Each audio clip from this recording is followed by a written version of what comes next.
చనిపోయాడని. సో ఒక విన్నా. మనిషి సైకలాజికల్‌గా ఇటువంటి క్రూరమైన పని చేయడం కోసం అంటే మీరు ఎంతోమంది మామూలుగా మనుషుల్ని రెగ్యులర్‌గా మాట్లాడుతుంటారు. వాళ్ళ సైకలాజికల్ థియరీని కూడా మీరు అర్థం చేసుకుంటారు. సో హ్మ్. గురుమూర్తి సైకలాజికల్‌గా అంటే ఏమన్నా తన భార్య నేరం చేసిందనా? లేకుంటే తను నేరం చేసి బయటపడుతుందన్న కోణాన్ని ఇక్కడ ప్రస్తావించాడంటారా? అంటే బేసికల్‌గా ఆయన బాగా ముదిరిపోయింది బుర్ర. ఆలోచించి, ఆలోచించి రకరకాల ఆలోచనలతో జనరల్‌గా ఆర్మీ వాళ్ళకి కూడా కొన్ని ఇష్యూస్ ఉంటాయి. ఒకవేళ బార్డర్ మీద పోయి ఉంటే, లేదా వాళ్ళు చేసే ఐసోలేషన్‌లో పనులు చేస్తే, లేదా వాళ్ళ మీద వాళ్ళ బాసులు సరిగ్గా వ్యవహరించకపోతే, అట్లాంటి కొన్ని సిట్యుయేషన్స్ వలన వాళ్ళ లోపల కషాలుంటాయి. బేసిక్‌గా కష అనేది ఒకటుంటది. వాళ్ళు ఎక్స్‌క్యూజెస్ చూస్తారు. ఎవరి మీద కష తీయొచ్చు అన్నట్టుగా. ఇప్పుడు ఆవిడ ఈజీ టార్గెట్ కాబట్టి ఆవిడ మీద వెతికాడు. He found yes. Some reasons probably whatever reasons ఉండొచ్చు. ఆ రీజన్స్‌ని పట్టుకొని అదొక అవకాశాన్ని ప్లాన్ చేసుకొని తను సిస్టమాటిక్‌గా చేశాడు. డెఫినిట్‌గా సైకలాజికల్ ఇష్యూ ఇది. మానసికంగా చాలా ముదిరిపోయి విపరీతంగా రిటాలియేట్ అయ్యాడు. That is a matter of concern. అంటే అతను ఆర్మీలోకి వెళ్ళిన క్రమంలో భార్యాభర్తల మధ్య కొంత గ్యాప్ కూడా వస్తుంటుంది. తను ఆర్మీలో వస్తాయి. ఉద్యోగం చేస్తున్నప్పుడు భార్య ఇంటి దగ్గర ఉంటుంది. సో ఇటువంటి ఇష్యూస్ సస్పిషన్స్ ఉంటాయి. యెస్. ఇటువంటి ఏమైనా సస్పిషన్ అంటే ఉంటాయి. అంటే అటువంటి ఆలోచనలు ఏమన్నా పడ్డాడంటారా గురుమూర్తి? ఉంటాయి. ఉంటాయి. డెఫినిట్‌గా ఉంటాయి. ఎందుకంటే అట్లాంటి ఆలోచనలు వస్తాయి. వచ్చి దాని మీద బిల్డప్ అవుతా ఉంటది. ఇదయిండొచ్చు, అదయిండొచ్చు, ఇట్లా ఉండొచ్చు, అట్లా ఉండొచ్చు. ఫ్యాక్ట్స్ వెరిఫై చేయకుండా ఊహించుకుంటా ఉంటారు. ఐసోలేషన్‌లో డిప్రెషన్‌లోకి పోతారు. ఐసోలేషన్, డిప్రెషన్‌లో ఏదన్నా ఊహించుకుంటా ఉంటారు. అది నిజం అనుకుంటారు వాళ్ళు. నిజం అనుకోని ఇంకా చిన్న చిన్న రీజన్స్ వెతుకుతారు. అవి రీజన్స్ సింబల్స్ కనబడినా గూడా దీని వల్లనే నేను అనుకున్న సస్పిషన్ కరెక్టే అనుకున్న ఫీలింగ్‌లోకి వస్తారు. అదొక పార్ట్. నిజంగా గూడా ఏమన్నా ఉండొచ్చు చెప్పలేము. ఎటువంటి సిట్యుయేషన్‌లో ఆయన ఏం కనుక్కున్నాడో. చాలా మెటిక్యులస్‌గా ప్లాన్ చేసి చేశాడంటే డెఫినిట్‌గా అదొక చాలా స్ట్రాంగ్ ఇంపాక్ట్ పడింది ఆయన మైండ్‌లో. అందుకే రిటాలియేట్ అయ్యాడు. ఇప్పుడు ఇంత చేసినాక కూడా రిమోర్స్ లేదు. అంటే నేను బాధపడట్లేదు. నేను తప్పు చేశాననే ఫీలింగ్ కూడా లేదు. అంటే ఎక్కడో హి ఈస్ వెరీ స్ట్రాంగ్ అన్నట్టు. Strong minded. అంటే తన భార్య వైపు తప్పు జరిగిందా? లేకుంటే తన వైపు నుంచి తప్పు జరిగిందా? అనే కోణాన్ని మాత్రం బయట పెట్టలేకపోతున్నాడు మీరు చెప్తున్న ప్రకారం. అవును. సో పోలీసులు కూడా గత 10, 15 రోజులుగా చాలా రకాలుగా ఇబ్బంది పడ్డారు. అతని మానసిక స్థితి చూసి వాళ్ళకి అర్థం కాని పరిస్థితి. ఓసారి హ్మ్. చంపానంటారు, ఓసారి చంపలేదంటాడు, ఓసారి తాను ఉడకబెట్టాను, కాల్చానంటాడు. కానీ హ్మ్. ఇట్లా జరుగుతుందని చెప్పి కూడా పోలీసులు కూడా చాలాసేపు డైలమాలో పడ్డారు. మీలాంటి హ్మ్. కొంతమంది డాక్టర్లు కూడా తీసుకొచ్చి అతను అంటే గురుమూర్తి మానసిక స్థితిని అంచనా వేయడానికి కూడా ప్రయత్నించారు. కానీ అందులో కూడా ఆ! అతను ఎక్కడ కూడా అతను పట్టుబడిన పరిస్థితి లేదు. హ్మ్. సో అంటే అతని కన్ఫెషన్. మెంటల్ డిజార్డర్ ఎలా ఉందని అంటే మీ యాంగిల్‌లో, మీ డాక్టర్ యాంగిల్‌లో ఎలా ఎలా చెప్పొచ్చు?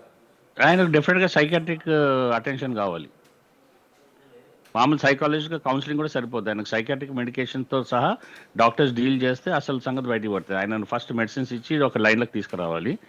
నార్మలైజ్ అయినాక కరెక్ట్‌గా మాట్లాడటం స్టార్ట్ అవుద్ది. లేదంటే ఆయనకు ఆయనకు అర్థం కాదు అసలు ఏం మాట్లాడుతున్నాడో ఆయన. హాలుసినేషన్స్ అంటాం ఇవన్నీ. ఓకే. ఊహించుకుంటా ఉంటాడు. ఇట్లా ఊహించుకొని ఏదో చెప్పుకుంటా ఉంటే ఏదో చేస్తా ఉన్నాడు. అందుకే డెఫినిట్‌గా సైకియాట్రిస్ట్‌లను కన్సల్ట్ చేసి ఆయనకు ట్రీట్మెంట్ మొదలుపెట్టాలి. కస్టడీలో పెట్టుకొని ట్రీట్మెంట్ చేసినా గూడా మెల్లమెల్లగా కొంచెం బ్యాలెన్స్ అయితే ఆయన ఉన్న మాట ఉన్నదున్నట్టుగా బయటికి తీస్తాడు. అంటే ఆయన మానసిక స్థితి ప్రకారం ఆ మర్డర్ చేసినా కూడా తాను తప్పు చేయలేదనే ఫీలింగ్‌లోనే ఉన్నట్టు కనిపిస్తుంది ఉన్నాడు. ఇప్పటివరకు కూడా. ఎగ్జాక్ట్‌లీ. ఎగ్జాక్ట్‌లీ. ఎగ్జాక్ట్‌లీ. సో తన భార్యను చంపుకున్నా కూడా పిల్లలు ఉన్నారన్న అంటే ఆయనకు జ్ఞానము అండ్ అవన్నీ అవసరం లేదనుకుంటా. ఎందుకంటే లేదు. లేదు. నేనైతే నా భార్యను చంపేసానే వ్యక్తిగత ఫీలింగ్‌ని మాత్రం ఆయన సాటిస్ఫై అవుతున్నాడు. అదే. అదే. సో ఇలాంటి మర్డర్‌ను ఎగ్జామ్ చేయడానికి కూడా పోలీసులు ఇబ్బంది పడ్డారు. సో ఓవరాల్‌గా అంటే మామూలుగా మీరు సమాజంలో చాలామంది వ్యక్తుల మానసిక స్థితిని అర్థం చేసుకోగలుగుతారు. అంటే కొంతమందికే ఇలాంటి మెంటల్ డిజార్డర్ వచ్చే అవకాశం ఉంటుందా? వస్తది. ఈ మధ్య చాలా మందికి మెల్లమెల్లగా ఎస్పెషల్లీ సాఫ్ట్‌వేరోళ్ళు. వాళ్ళు గూడా ఐసోలేషన్‌లో వర్క్ చేస్తా ఉంటారు. ఒక్కోళ్ళ మీద ప్రెషర్ పడతా ఉంటుంది. వాళ్ళు ఏం చేస్తారో వాళ్ళకి ఊహలలో ఉండిపోయి ఇటు కాకుండా అవుతుంది. ఇప్పుడు ఈ రకరకాల సాఫ్ట్‌వేర్ సెక్టార్‌లో గూడా కార్పొరేట్ సెక్టార్‌లో గూడా జాబ్ ఆపర్చునిటీస్, వర్క్ కండిషన్స్ చాలా స్ట్రెస్‌ఫుల్ అయిపోయినాయి. చేతకాలు జారిపోతున్నాయి జాబ్స్. ఉండట్లేదు. ఇప్పుడు ఇంకా చాలా పెరిగిపోతాయి. ఇప్పుడు రిటర్న్స్ వస్తారుగా. యూఎస్ నుంచి చాలా మంది రిటర్న్ వస్తారు ఎన్ఆర్ఐస్. ఇవన్నీ మనకి ఇట్లాంటి కేసెస్ కనబడతాయి. అంటే వాళ్ళకి వాళ్ళే ఆలోచించుకోవడం, వాళ్ళు ఏం చేస్తున్నారో వాళ్ళకి తెలియని ఊహించుకుంటా స్థితి. ఉంటారు. తెలియని స్థితిలో. ఓకే. ఊహించుకొని దాన్ని బిలీవ్ చేస్తారు. వాళ్ళు ఊహించుకునేదే కరెక్ట్ అనుకుంటారు. ఆ! అంటే వాళ్ళు వ్యక్తిగతంగా ఏ పని చేసినా కూడా నేను నా విశ్వాసంతో, నా నమ్మకంతో చేస్తున్నాననేది వాళ్ళ అంతే. ఊహ. అది. అంటే వాళ్ళకి సమాజంలో ఉన్న స్థితిగతులు గాని, మిగతా వ్యవహారాలు ఏవి కూడా పట్టవన్నట్టు. ఎగ్జాక్ట్‌లీ. ఎందుకంటే వాళ్ళు పెర్ఫార్మ్ చేయరు. అంటే ఇప్పుడు ఫర్ ఎగ్జాంపుల్ రిలేషన్‌షిప్ ఉందనుకోండి. ఆ రిలేషన్‌షిప్ వాళ్ళు మెయింటైన్ చేయలేరు. ఎదుటోళ్ళు కూడా భార్య అన్నా కావచ్చు, హస్బెండ్ కూడా కావచ్చు. ఎవరైనా సరే అక్కడ ఆడ ఇట్లాంటి అయినా సరే, మగ అయినా సరే ఎవరైనా సరే. ఇద్దరికీ సేమ్ సిట్యుయేషన్ ఉంటది. ఆడవాళ్ళు కూడా చాలా ఊహించుకుంటా ఉంటారు. మా ఆయన ఇట్లా, మా ఆయన ఇట్లా అనుకోని ఊహించుకుంటా ఉంటారు. అలాగే హస్బెండ్స్ కూడా మా ఆవిడ ఇట్లా ఉందేమో అట్లుందేమో అని ఊహించుకొని చాలా చాలా మిస్కన్సీవ్ చేసుకుంటూ ఉంటారు, మిస్కన్సెప్షన్లోకి వస్తారు. సో వాళ్ళ వ్యక్తిగత టార్గెట్ మీదనే ఇటువంటి ఇష్యూస్ ఆధారపడి ఉంటాయి. అవును, సింగిల్ టార్గెట్నే వాళ్ళు ఎంచుకొని ఆ సింగిల్ టార్గెట్ని ఫుల్ఫిల్ చేయడం, తదుపరి ఐసోలేట్. మానసిక ఆనందం పొందడం. ఎస్. యా, వాళ్ళు ఎలా ఐసోలేట్ అయిపోయారో వాళ్ళు వేరే వాళ్ళని ఐసోలేట్ చేసేసుకొని రివెంజ్ తీసుకుంటారు. సో ఇది రివెంజ్లో జరిగిన హత్యనే ఇది. రివెంజ్.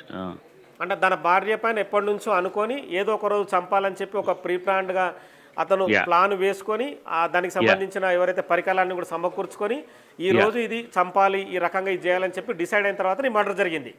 అవును.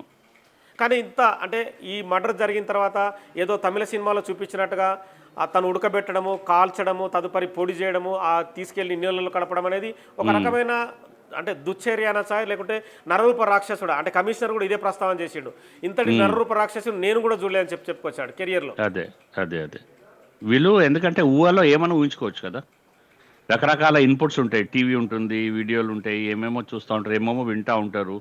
ఇప్పుడు ఈ మధ్య హారర్ మూవీస్, రకరకాల సీన్స్, రీల్స్ వస్తూ ఉంటాయి. ఇవన్నీ చూసుకొని అందులోకెళ్ళి ఇన్పుట్స్ తీసుకొని వీళ్ళన్నీ ఊహించుకుంటూ ఉంటారు, వాళ్ళ ఓన్ స్టోరీ బిల్డప్ చేసుకుంటూ ఉంటారు. బిల్డప్ చేసుకొని ఇంకా టార్గెట్స్ దగ్గర ఉన్న వాళ్ళు టార్గెట్ అవుతారు. ఓకే అండి, థ్యాంక్ యూ డాక్టర్ గారు. Thank you so much. So మొత్తానికైతే ఈ మర్డర్ అయితే మాత్రం అంటే వాళ్ళ ఊహలకు సంబంధించి మెంటల్ డిజార్డర్ ప్రకారమే ఈ మర్డర్ జరిగిందని చెప్పి సైకాలజిస్ట్ డాక్టర్ హేమంత్ చెప్తున్నారు. సో మొత్తానికైతే ఈ నరరూప రాక్షసుడు చేసిన మర్డర్ని తామే నోటితో చెప్పలేకపోయామని చెప్పి కమిషనర్ సుధీర్ బాబు అయితే చెప్తున్నారు. కానీ మర్డర్ ఎందుకు జరిగిందన్న కోణాన్ని మాత్రం ప్రస్తావించలేదు. ఎందుకంటే రేపు జరిగే లీగల్ ఇష్యూస్లో ఇవన్నీ కూడా ప్రస్తావనకి కోర్టు ముందు వస్తాయి కనుక మీడియా ముందు చెప్పొద్దని చెప్పలేదనేది కూడా ఇక్కడ మనకు కొంత అర్థమవుతుంది. ఎందుకంటే మీడియాను కూడా కొంత రిక్వెస్ట్ చేస్తున్నాడు సుధీర్ బాబు.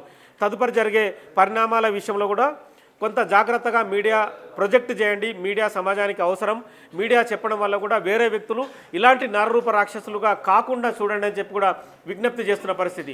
ఓవరాల్గా ఇక ఈ మర్డర్కు సంబంధించి భార్యను ముందస్తు హత్య చేయాలన్న ప్లాన్తోనే ఇద్దరు పిల్లల్ని బంధువుల దగ్గర వదిలివేసొచ్చి ఉద్దేశపూర్వకంగానే భార్య మాధవిని చంపినట్టుగా పోలీసుల రిపోర్ట్ మట్టి తెలుస్తుంది. అందుకే ఫోరెన్సిక్ రిపోర్ట్ కూడా పోలీసులు తెప్పించుకున్న క్రమంలో కొన్ని పీసెస్ మాత్రం చెరువులో వెతికిన తర్వాత వాటిని ప్రస్తుతం సీల్డ్ కవర్లో పెట్టారు. ఫోరెన్సిక్ నుంచి ఆ రిపోర్ట్ వచ్చిన తర్వాతనే, ఎందుకంటే ఆ ముక్కల్ని కూడా రసాయనిక చర్యతోని భద్రపరిచిన పరిస్థితి. రేపొద్దున కోర్టు నుంచి, న్యాయమూర్తి నుంచి కూడా మీరు ఎవిడెన్స్ ఏం సేకరించారు, ఎవరైతే చనిపోయిన వ్యక్తికి సంబంధించిన మీ దగ్గర ఏమైనా ఆధారాలు ఉన్నాయన్న క్రమంలో కూడా వాటిని కూడా ఎక్స్పోజ్ చేయడం కోసం అయితే ప్రస్తుతం రసాయనాలతో భద్రపరిచి అయితే ఆ ముక్కలు కూడా ఉంచిన పరిస్థితి.